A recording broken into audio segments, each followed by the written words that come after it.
Good morning, passengers, and welcome to Martel Air. My name's Amanda, and I'll be your pilot for today. We're just beginning boarding for flight number 3 from Goulburn to Canberra, so grab your seats while I finish up the last steps of the pre-flight inspections of this Cessna Grand Caravan, the pride of the Martel Air fleet.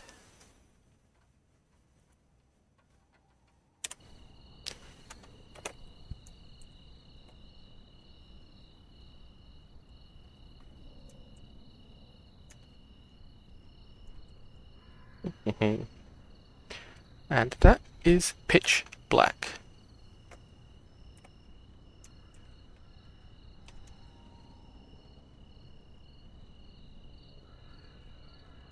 It is indeed dark. I am just going to try and remember how I turn on the torch that I'm supposed to be carrying.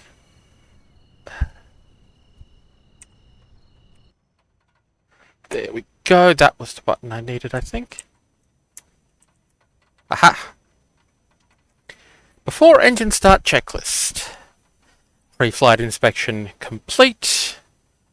Parking brake set. Switches. Oof.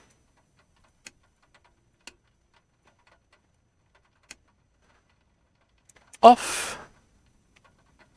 Fuel tank selectors both on. Bleed air heat switch off. Power lever idle. Drop RPM lever max. Fuel condition lever cut off. Fuel shut off knob on. Battery switch on. Cabin lights on.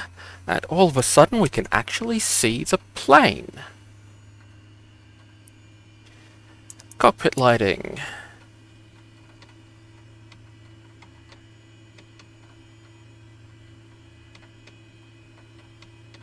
Set. Wing flaps up. And no smoking lights on.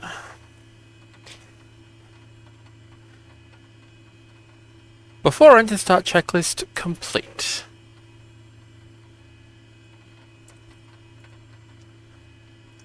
The weather today is English, and we'll be cruising at an altitude of about 8,000 feet, flying over the dark en route.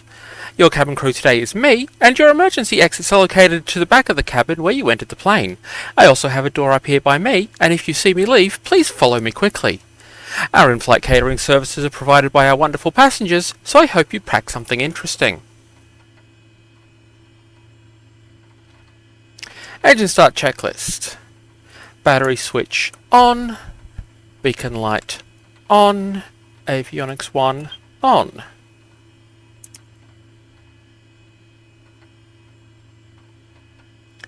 Bus volts check. Emergency power lever normal. Inertial separator handle. Bypass. EIS readings. Check. Propeller area. Clear. Fuel boost switch on. Fuel boost on, check. Fuel pressure low, not shown, check. Fuel flow,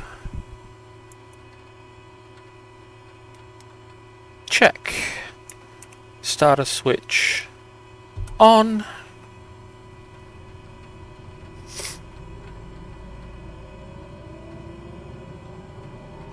Ignition on, check. Oil PSI, check. NG stable. Fuel condition lever low idle. Fuel flow check. NG climbing.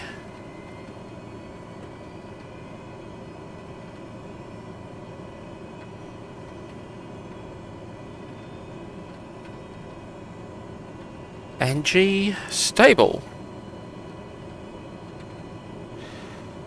Starter switch off.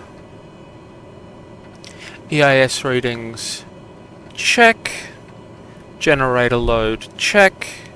Battery amps, check. Fuel boost switch, normal. Avionics 2 on. Nav lights on.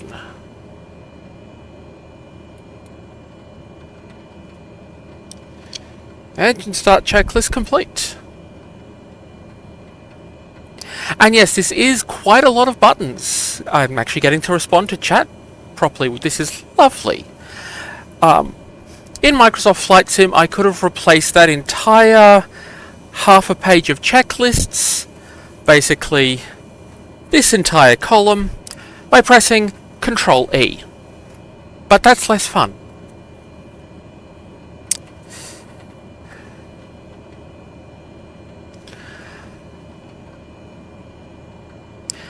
We're now ready for departure, so please fasten your seatbelts.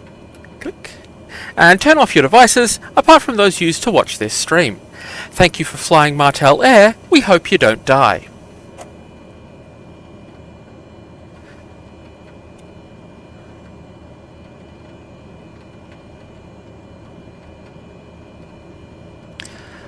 Before taxi checklist. Taxi lights on. Seatbelt light on.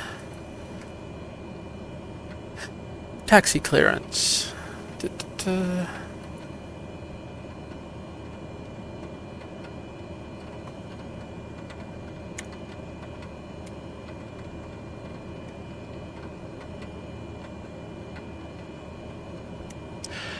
Goulburn traffic, Martel 03, taking off runway 22, departure to the west.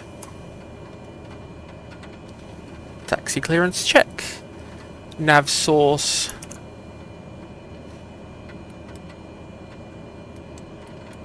Set. Prop RPM lever to minimum. Fuel condition lever low idle. Inertial separator bypass. Parking brake. Off. Nav source. Yes. Delicious. Absolutely delicious. Now, as you may be able to see, Goulburn Airport is tiny. Oh, if I knew that people would be requesting saucy content in the chat, I might have thought of some different puns. And as you can see, the weather is absolutely English. Yes, not raining in England. That's great. I think we've got it. I will point out that yesterday was over 30 with a heatwave warning here. And now we've got this. I think it's still over 20 despite all of this, which is just ridiculous. And yes, the joys of running live weather is that I can comment on this weather because it's also just outside. Although this is Goulburn, about an hour's drive away from where I actually am. We'll be flying into whatever's out the window. Before takeoff checklist, parking brake set, altimeter QNH set, standby flight instruments check, fuel boost switch normal, fuel tank selectors both on, fuel shutoff knob on, standby alt power on, anti-ice. It is currently 20 degrees outside, but we're going to be flying into some rather grim clouds, so anti-ice on. Inertial separator handle bypass. Autopilot.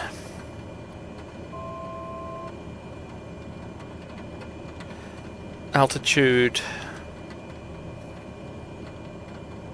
set. Flight level speed to VY.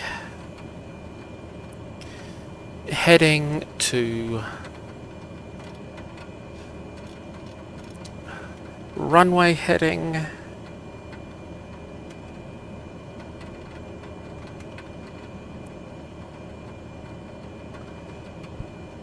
And bank mode engaged.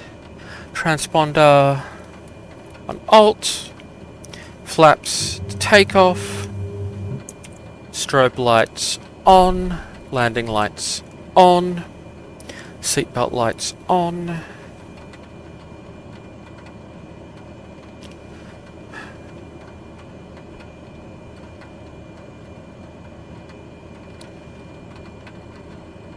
Takeoff clearance.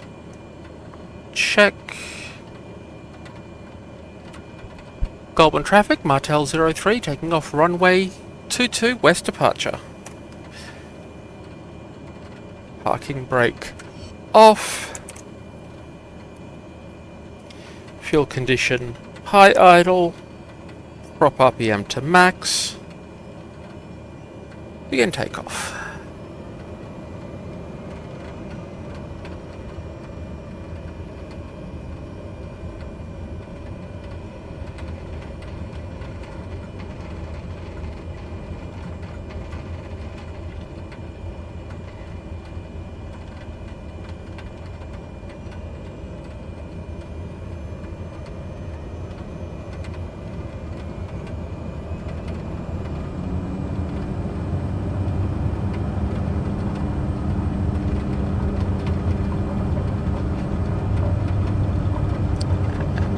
Rotate.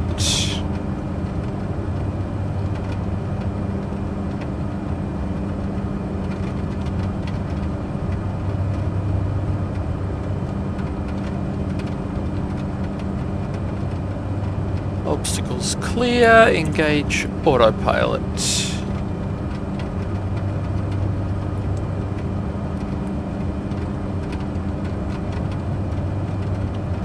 Flaps up.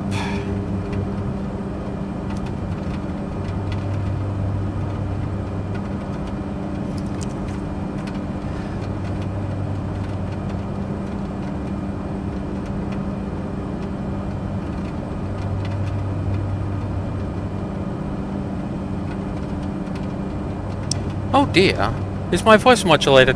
Did I in fact forget to press the button that last time? This is with the ATC voice off. This is what it sounds like if I'm talking to ATC and remember to press the button.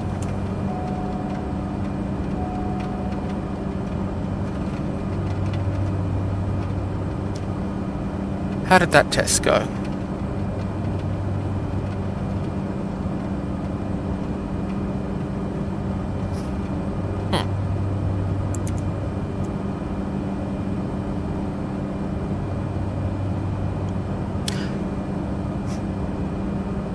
Ah, I see what happened. It switched to direct microphone feed instead of my voice mod feed. All those calls to the ATC should have sounded a lot more like this.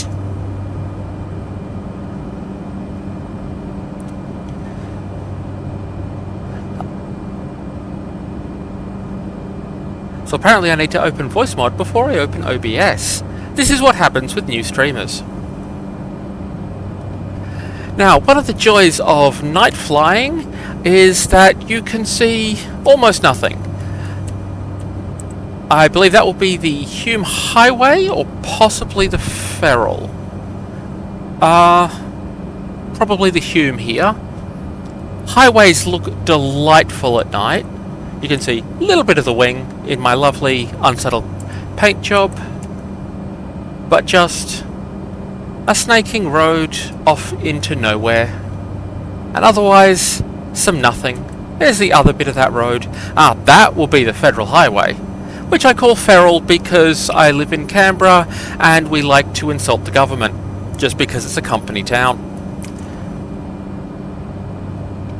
Something I find delightful with these sorts of flight sims is that I started on Microsoft Flight Sim 95 and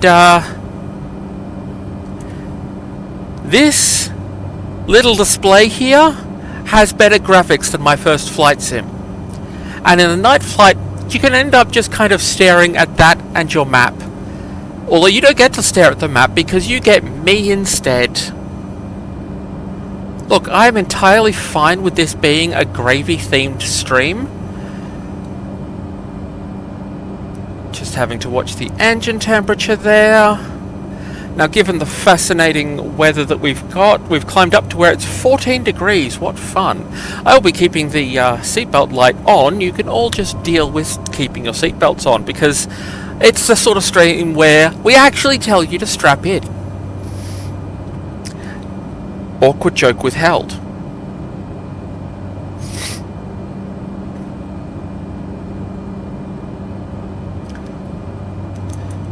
So one of the things I was rambling about on the last stream, depending on who's caught it, is this ridiculous handle just here.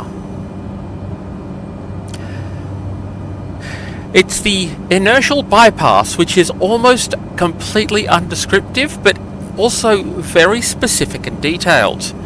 What that does is it stops crap getting into your engine. It lets some of the air bypass the engine using inertia. So normally you've got a nice, just straight sort of curve to get air into the engine. The inertial separator closes a little door to make it do a right angle turn and opens a door where that turn points to. So all of the crap in the airstream, like dirt, dust, rocks, ice in the clouds, just goes straight through under inertia, and the much lighter air actually makes the turn. And it also makes the engine a lot less powerful, which is why you don't just have it on all the time. When I was putting together my fancy checklist document, which is, you know, a full double-sided thing that you pretty much could use for the actual plane. Don't do that, by the way. I went and researched what this thing even is, because there's this giant handle.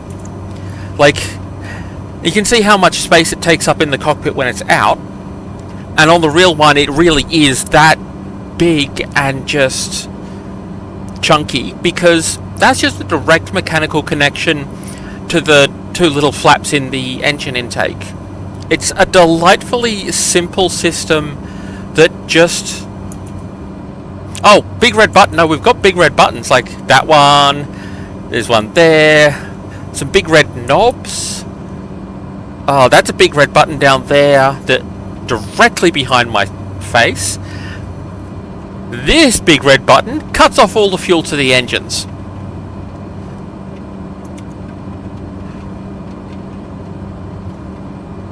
Don't pull that one while we're flying. Then I have to do that entire checklist before we crash. And according to this lovely map, if you look out the front and left of the plane, you will not see Lake George. Lake George is, of course, not a lake, and it's also not lit in the slightest. This is the best way to do tours, because I can't actually be wrong. I should not say that. I have every ability to be as wrong as I like. That is one of my talents.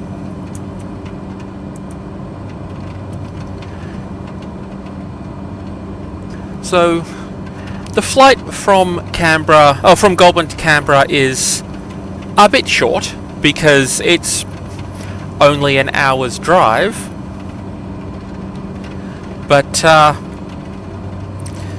well, I think we'll do a bit of an overflight of Canberra once we get there, just to see what we can see. I'm not going to keep it on this lovely, responsible looking out the windows view, because that's not actually responsible when there's nothing out there. So here we've got our lovely map.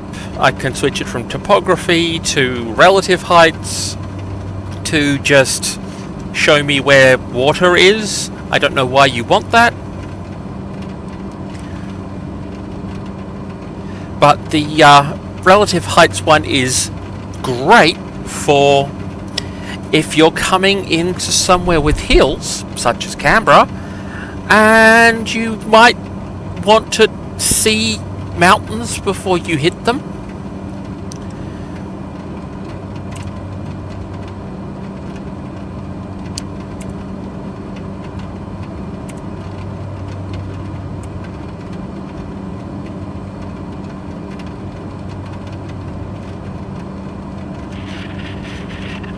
Canberra approach, Martel 03 is type Cessna Caravan, 11 miles east of Yankee Golf Delta Oscar, 8,000 feet.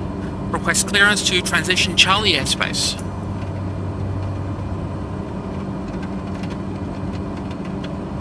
Squawk 2507 Martel 03. Cleared through Charlie airspace, Martel 03. And there we get the clearances for coming in towards Canberra, because there is... oh yes, and here we have the weather map, which you can see is a little grim. But yes, the air traffic control for these rings that you may or may not be able to see on the stream version of the resolution, which are showing the controlled airspace as we come in towards Canberra and Canberra Airport. So I'm not going to get us direct into the airport. I think one of the things we can do is a bit of an overflight of Canberra in general before we actually come into land, and we'll see what the weather ends up doing. And I think getting us a little bit further down will get us closer to being able to see anything. Of course, the trick there is picking a safe altitude, not one with mountains in it. And I love using all of these various automation things that the plane has. The GPS navigation, which means I can do this sort of thing despite seeing absolutely nothing out the windows. And between the GPS and the ground radar, we shouldn't hit anything. I know that this is very encouraging to hear your pilot saying.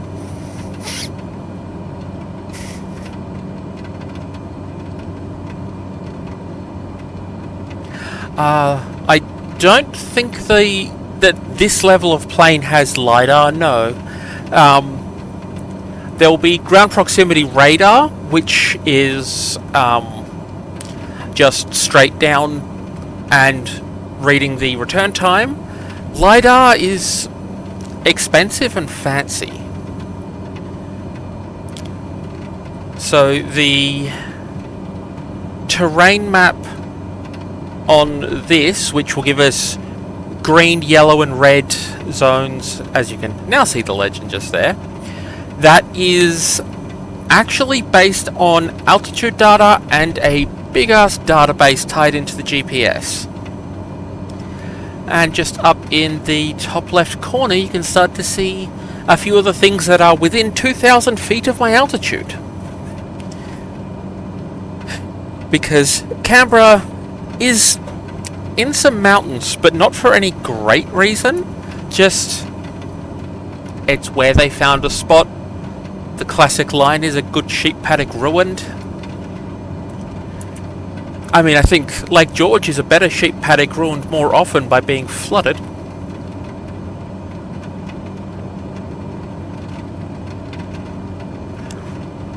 And really, this night flying is the ultimate test of whether I have the ability to maintain conversation over a stream. It's going much easier with people actively in the chat. This is lovely.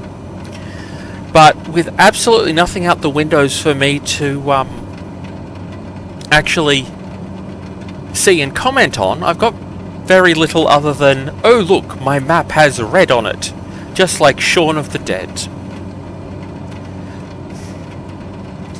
Look, the thing about England is that England is absolutely tiny and has more than twice Australia's population. England has no spots to put things other than spots other things were.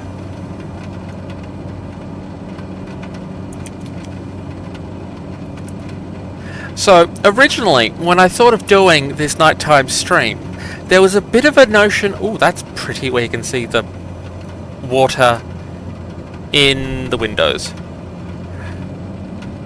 The original thought was showing all of the Canberra night lights. And,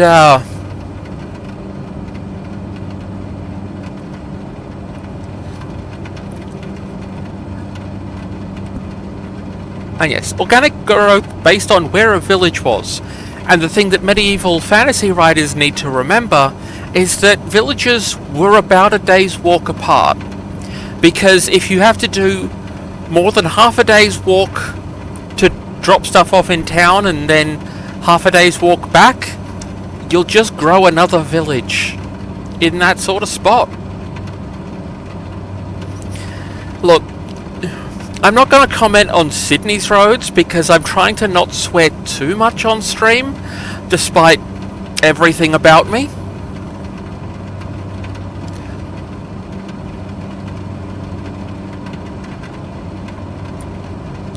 The polite version of my opinion of Sydney's roads is not polite.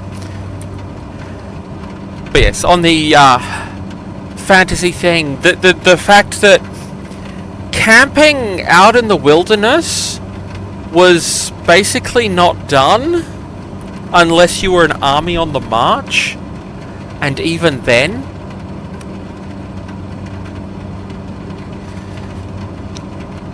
but you know, we've got to be Lord of the Rings, and it can't be wrong if Tolkien did it.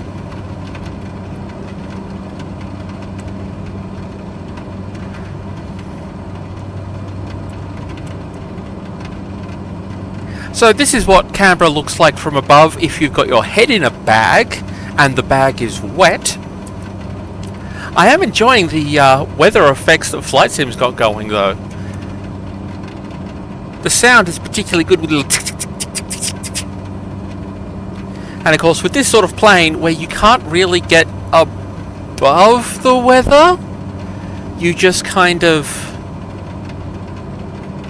have the weather.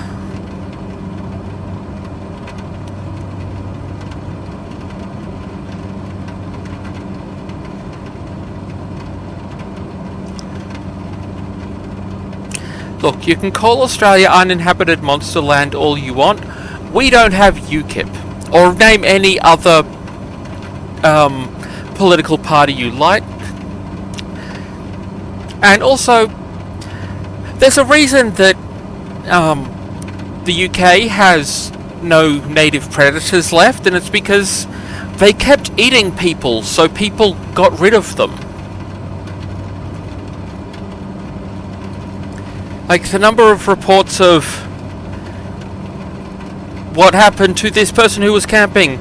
Oh, they were eaten by wolves. Nom nom nom nom nom.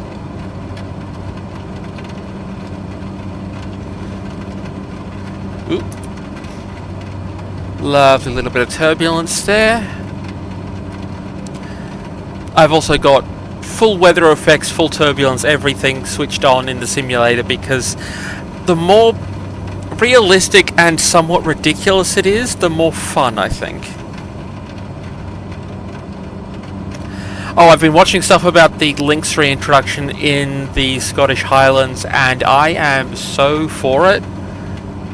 Like, rewilding videos on YouTube are one of my favourite things when you just need positivity of just people are working to make things better between plant rewilding, animal rewilding, environmental engineering, all this sort of stuff. It's so good. I realise the irony of saying that on stream of there are so much other fun things you could be watching.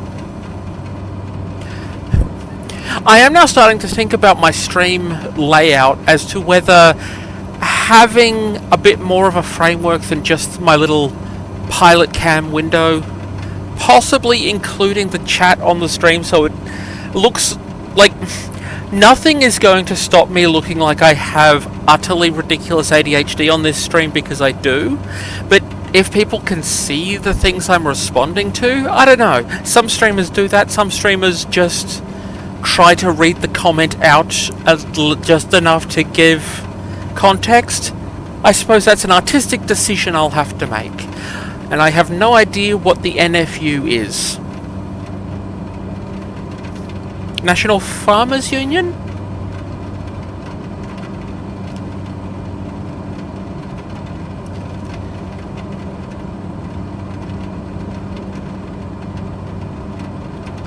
Hey, I got it right.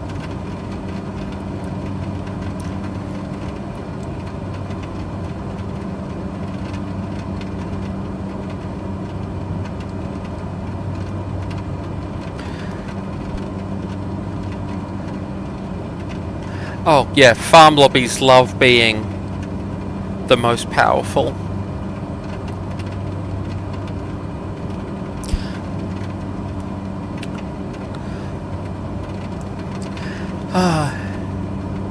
Yeah, the idea of the limit on screen real estate are the thing I'm kind of thinking about. Like, overall, I like the slight realism of just having the game window as most of it, and the like. I'm happy with the shape of my pilot cam window from the It looks a little bit like an old school aircraft dial, which I think works. We can just imagine that it's a little dash cam pointing backwards somewhere in the middle here, and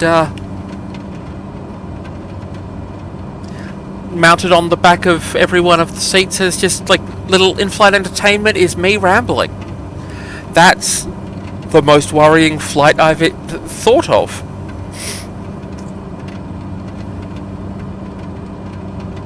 One thing I've been enjoying with OBS for doing the stream stuff is that I can have the multiple versions of the multiple scenes. So I've got that waiting room loading screen, I've got an end card screen, I've got this one, and I've got one that's the same background as the end card, but just full face version of the camera, just in case I want to do any talking to talking to the passengers. Working hard on making sure that I remember that the branding I've gone with is that the audience are passengers, self-loading cargo, beloved SLC.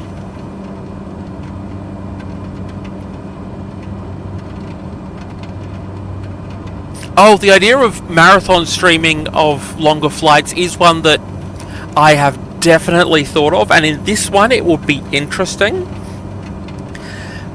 because we're currently cruising along at 140-ish knots, 146 knots ground speed.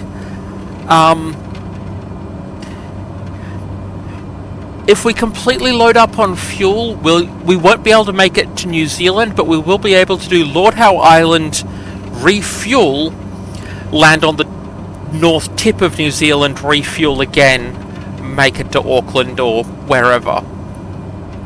It would be almost a full day of streaming. I would go more mad than normal doing that, I think. You call it a baby plane. This thing is a 10-seater, can be raised to 13, plus cargo. One of the art projects that I've worked on is a comparison of this thing to the standard Cessna that it looks almost identical to at first glance.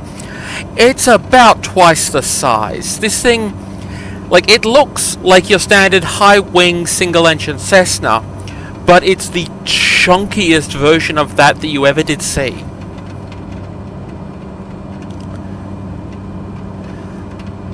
Oh, we got lit. Oh, we can actually see some street lights below us. That is exciting. In fact, let's take it off heading mode and just get into a nice wide turn here and see what we can see. I've still got the autopilot handling the altitude, of course, because that's just sensible. So, given where we are, I think this is actually some of the highways south of Queanbeyan.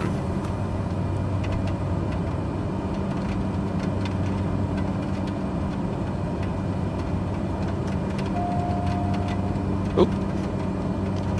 No, autopilot did not like whatever the heck I just did. Okay, let's do our heading stuff with the autopilot instead.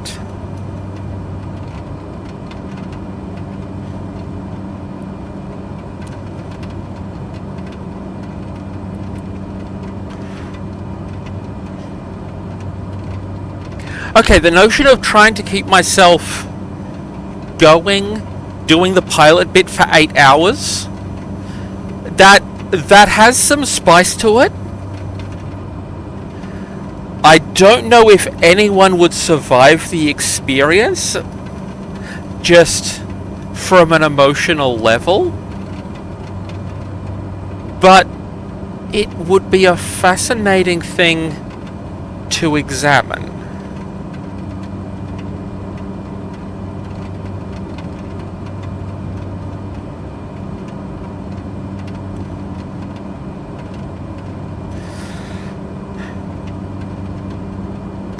I think before I try the full New Zealand flight for about 8 hours, I might try one of the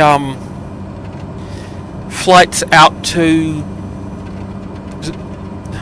one of the outback stations that has a landing strip, which will take me 2 or 3 hours. Because there was the talk about doing the package delivery missions as well as just our general passenger flights, and I think that could be a lot of fun, especially if we load the plane up to the maximum of what its cargo capacity would be, which is fairly significant, and just see how it flies in those ridiculous circumstances.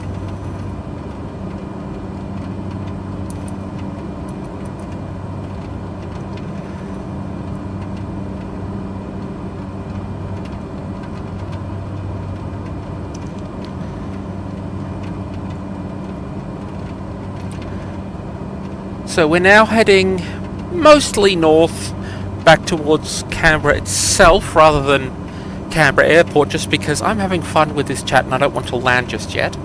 So we're going to see if we can actually see anything in Canberra.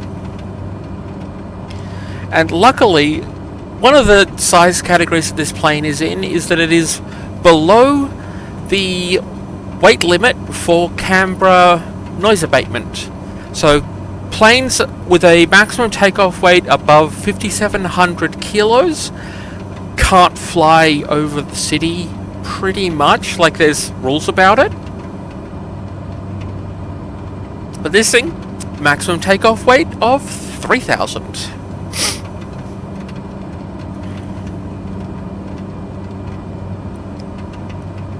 I think this stream may have been the first time I actually spoke out loud today. That's an interesting realization, given it started at 9 o'clock, or thereabouts. Now, can we actually see anything, or is that just dust on my monitor? We can see nothing. This is ever so fascinating, I'm sure.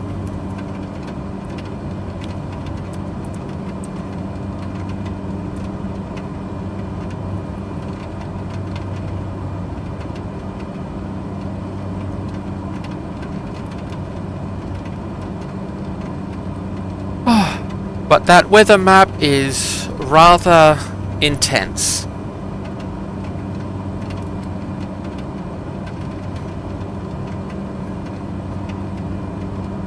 And yeah, that's basically accurate to what it's like out there. The joys of my computer also being just by the window, which also means that the lighting conditions for daytime streams just have this very bright bluish light coming in here. Look, we've not had too much in the way of thunderbolts, lightning, very frightening me, Galileo. It's just been wet. And also wet. And so we're flying at 4,600 feet. And it's reading 23 degrees outside. So I think that tells you just how muggy and dreadful the weather has been. That at a reasonable flight altitude, like not a high altitude, but reasonable flight, it's t-shirt weather and rain.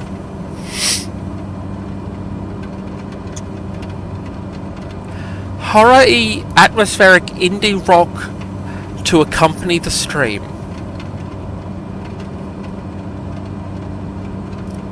Look, is the air actual soup?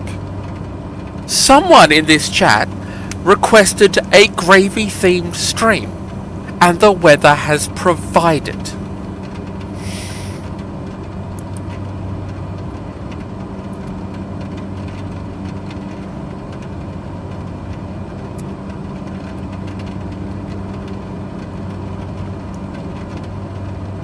I think we can go a little bit lower and see if we can actually see anything.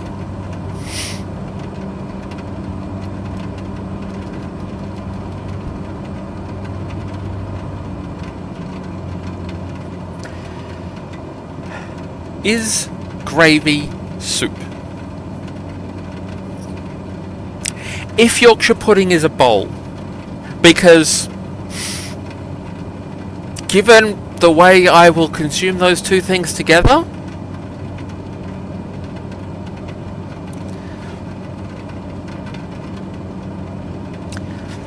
although if gravy is soup, then chips and gravy, is that stew?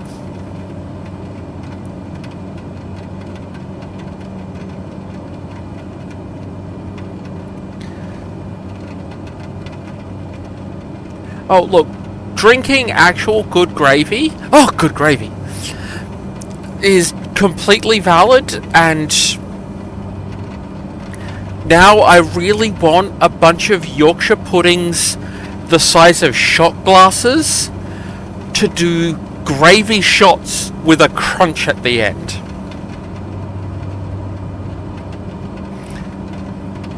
Although, getting good Yorkshire puddings around here, when I've been raised on my Sheffield-born mother making her mother's recipe,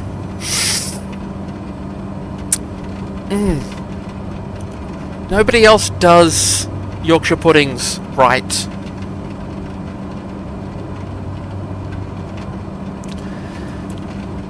Okay, we're now at 3,800 feet, and we can see roads.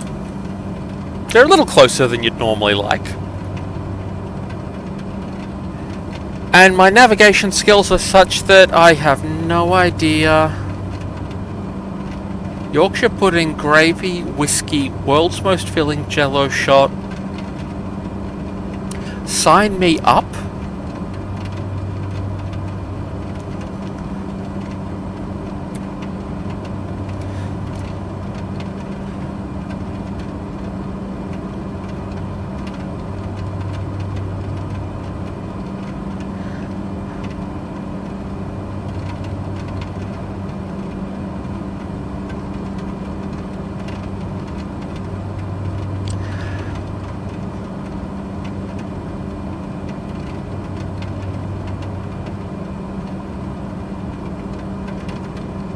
So I think in our current flight we're approximately over me, which is fascinating, weird diegetics. But at this point, like, I'm pretty sure that there are navigation markers on here that have the name of Canberra suburbs, but those are not where the Canberra suburbs are. They can't be, because I mean, that one labelled Barton is nowhere near Lake Burley Griffin, which means it is made of lies. The one named Scullen is even further. This is the joy of Canberra suburbs are named after politicians, and so is every damn other thing around here. So I'm just going to get us back up to 5,000 feet. Make the approach a little more comfortable. And turn us back towards where the airport approach will be. Look, I've already had dinner and I was not expecting the chat to make me hungry This is a new experience.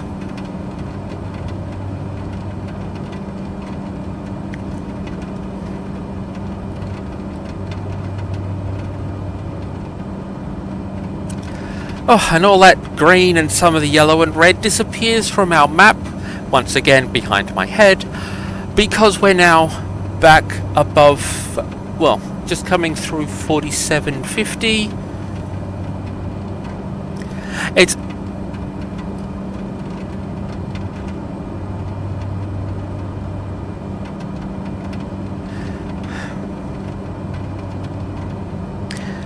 the joys of, yes, any random internet weirdo. I am the random internet weirdo. Happily, both people on the chat are people I actually know. One via random real life person, and one via random Hands of the Emperor Discord person. Because, you know, I make friends the way that you're meant to, by finding weirdos who are the same kind of weird.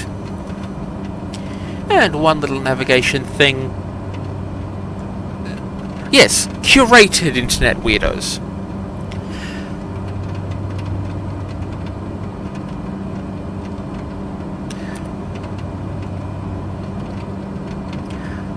So, one thing that people may find of interest is, while I'm setting our navigation back, we've got these, let me just get that visible past my head.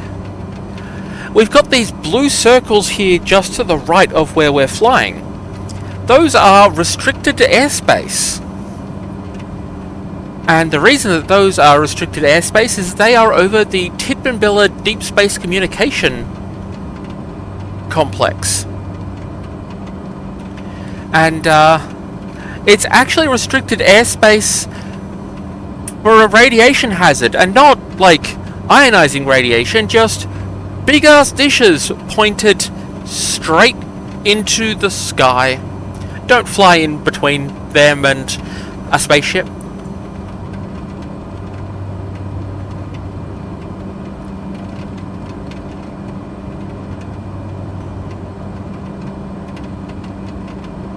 Okay, it took me a minute to work out the hedgehog intensity dial.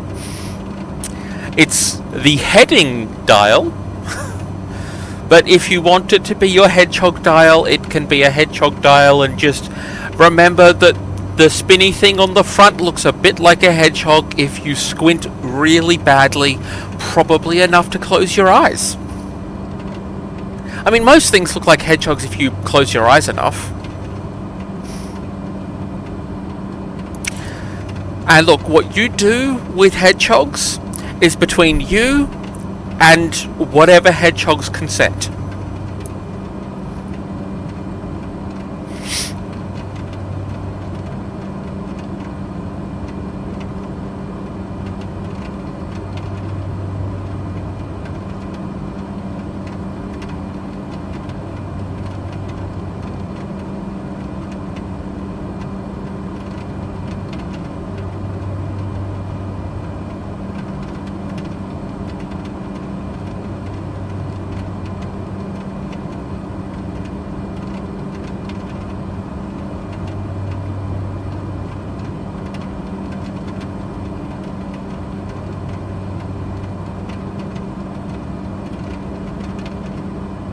Okay, hedgehog bothering, especially given that I know we're dealing with an English dialect. Hedgehog bothering? I will point out for the people who can't see the chat that was about a Labrador, but still, hedgehog bothering.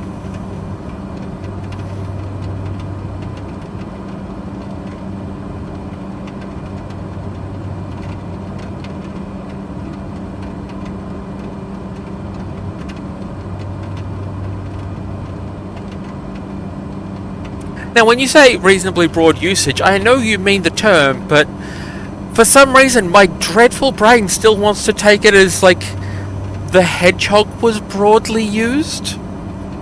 This is dreadful. Don't. Just don't. Whatever my brain is saying, don't.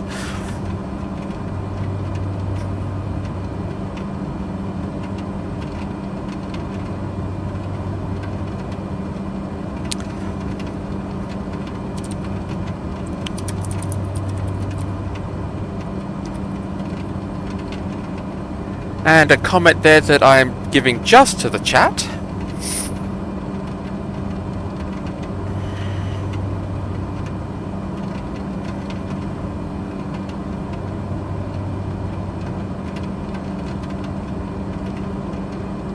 Also, the fact that I effectively have a second...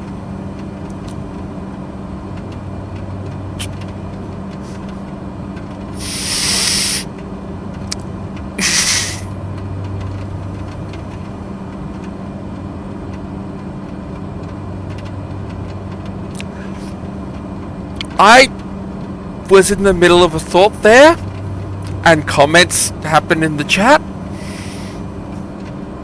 And, okay.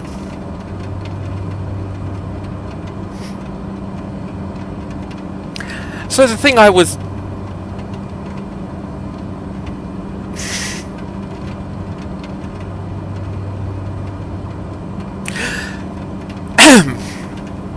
So the thing I was attempting to say was that I've actually effectively got two chats running, because I've also got the flight sim air traffic control conversations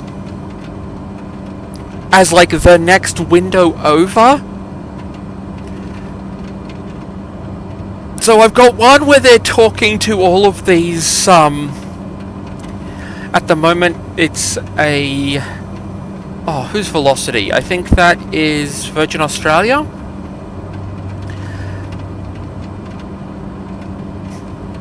Look, yes, not so much steamy windows, just Virgins and going all the way and all those standard jokes.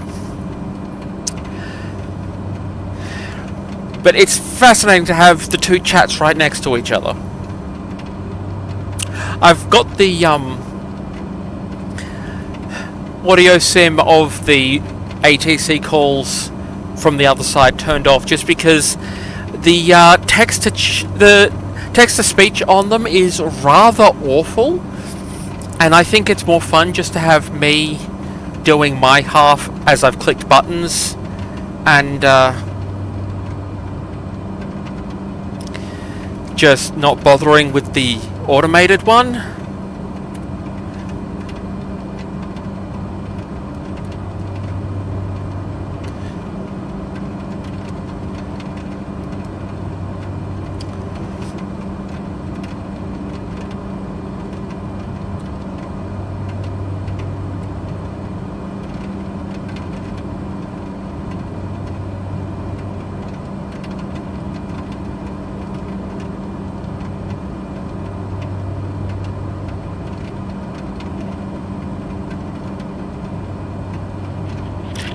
Canberra Tower, Martel 03 is 13 miles south, 5,000 feet with information Yankee to land.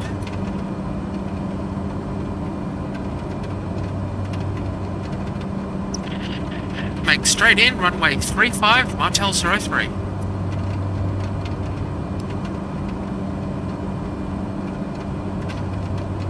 Ooh, going and making a call and things. What drama, what fun. It has been exceptionally fun having multiple people actively talking on the chat. This is definitely a first for me, and it has made it a lot easier to think of things to say for a start, and it feels like I'm actually talking to people instead of just rambling to myself.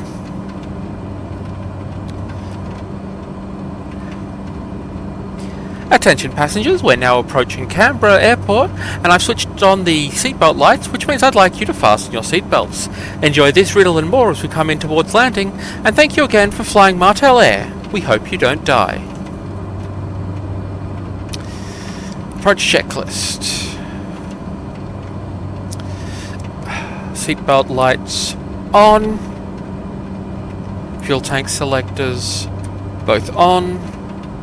Fuel condition lever high idle, prop RPM max, flaps to approach, landing lights on, inertial separator bypass, brakes off. Approach checklist complete.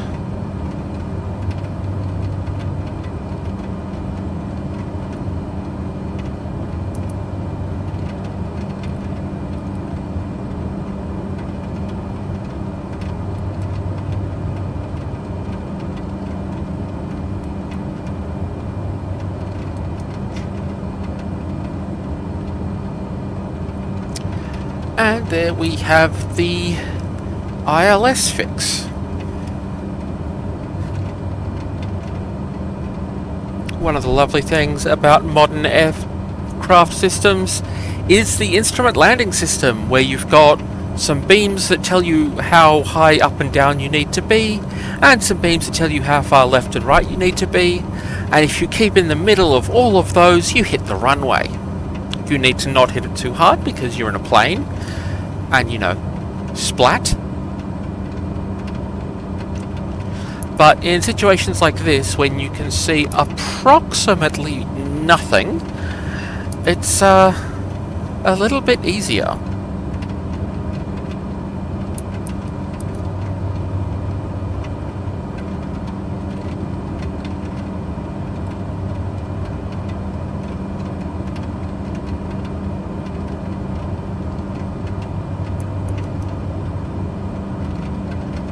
Oh, and we can now start to see Queanbeyan.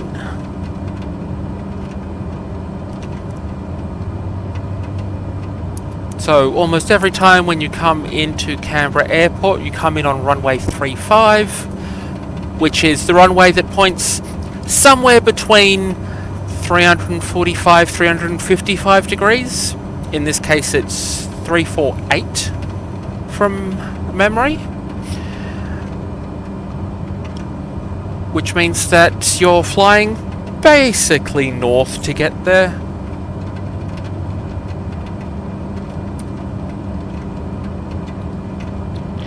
Cleared to land runway 35, Martel 03.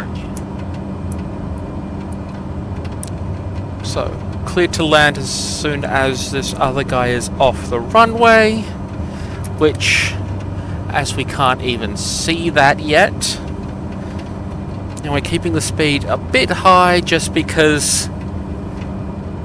So, the approach... The landing speed on this plane is usually about 85 knots. I'm currently holding it at more like 136, 135. Pretty much because this is also the airport that things up to a Boeing 777 will land at.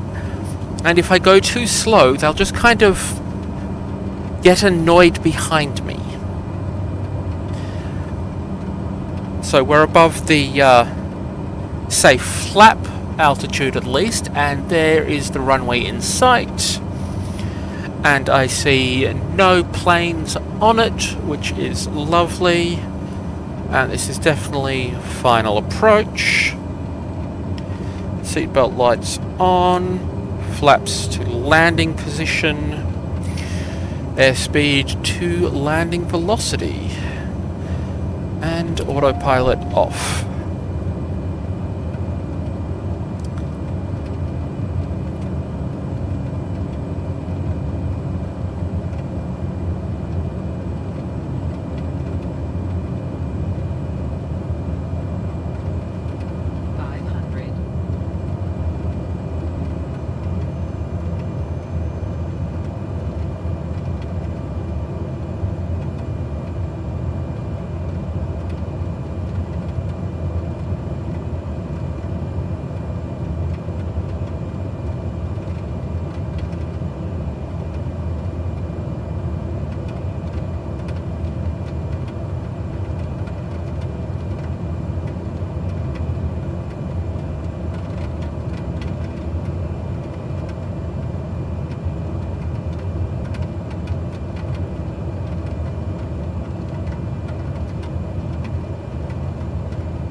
Power to idle. Flaps up. Brakes on.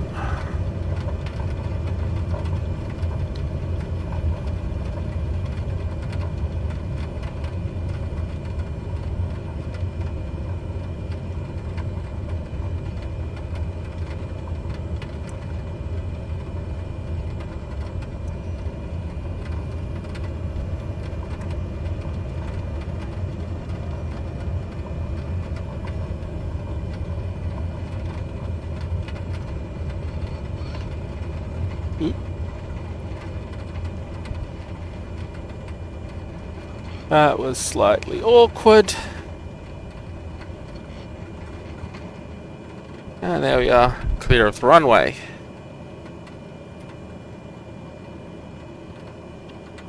Contacting ground 121.7 Martel 03. Goodbye. Before taxi checklist. Strobe lights off, landing lights off. Taxi lights on, seatbelt lights on. Taxi clearance.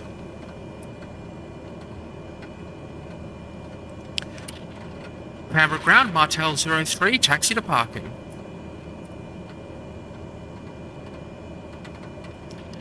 Taxiing to general aviation parking using taxiway Bravo, cross runway 30, Bravo, Charlie, Charlie 4, Martel 03. Okay, taxi clearance check, inertial separator bypass, prop RPM to minimum, fuel condition low idle, parking brake off. Good to taxi.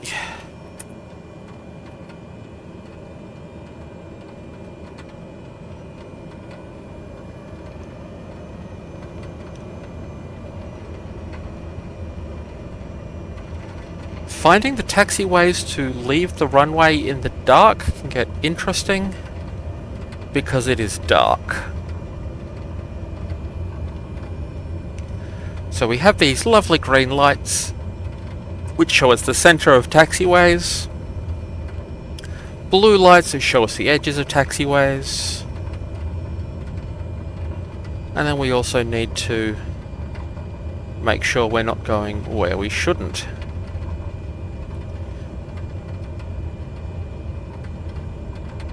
And one of our secret tools for this is in fact the map. So we get terrain back to topographic. Ooh. Where am I? There I am. Okay. And this is why we consult our maps. Generally, I would also have the paper map sitting on my lap, but as I am just kind of used to Canberra Airport by now, here we have runway 30, what they said to cross because it is not in use. And then this is the end of Bravo, and this is Charlie. And so there we see the main Canberra Airport terminal, with all of its bright lights and big planes. Holding position, Martel 03. And we've got air traffic control, ground traffic control telling us to stop where we are. Someone else is in a place we'd like to be. So we hold here, and we wait. And we hope that it's not a glitch in the AI. It is in fact the plane that came up behind us. Or landed behind us. What fun.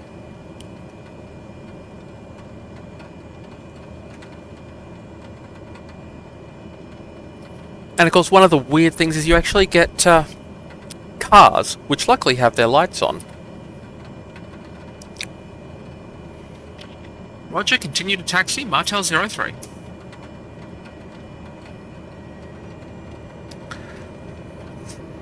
And then you just have to hope that the cars that are on the airport apron, which is all of this concrete bit that's not runways really, and not taxiways, you just have to hope that they are sensible and don't try to play chicken with the thing with the giant death blade on the front.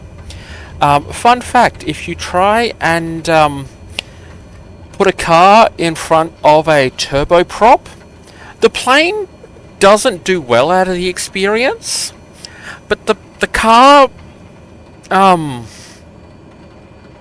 is an art piece afterwards.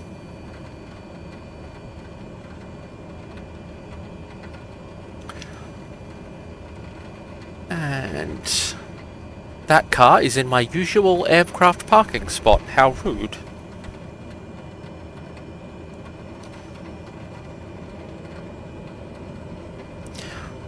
Yeah, car versus wombat, but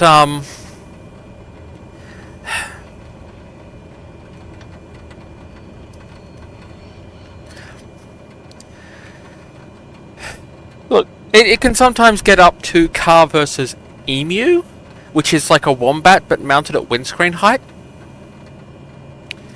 Okay, shutdown checklist. Parking brake set.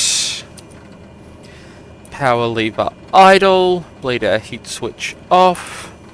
ITT stable. Prop RPM to feather.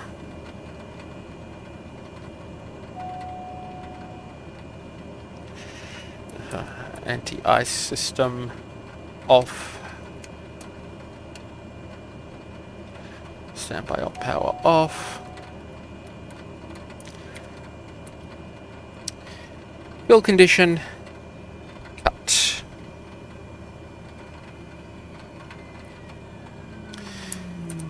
Inertial separator to normal. Lights.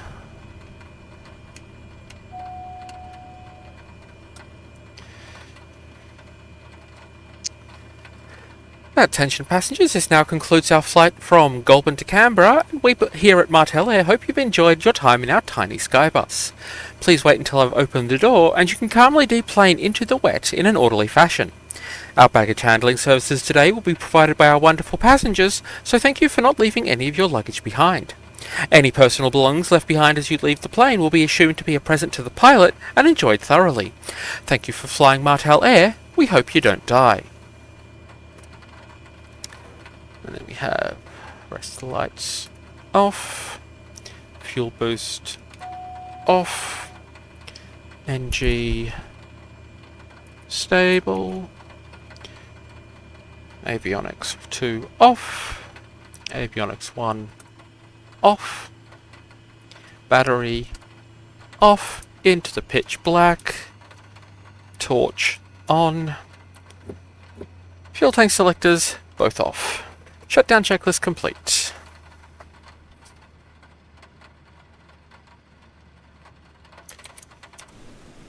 And as we can see from the external view here, this area is also very barely lit. So that is stream number 3 done, and I hope people had fun with that. The chat seems to have been saying so and popping along quite nicely, so that's been lovely to have the company for this. I think I need to concentrate on mostly flights during the daytime so that there's at least some visual interest going as well. Otherwise I might as well just ramble. But I think that at just brushing up against an hour, that is where we will leave things. So thank you very much for the company.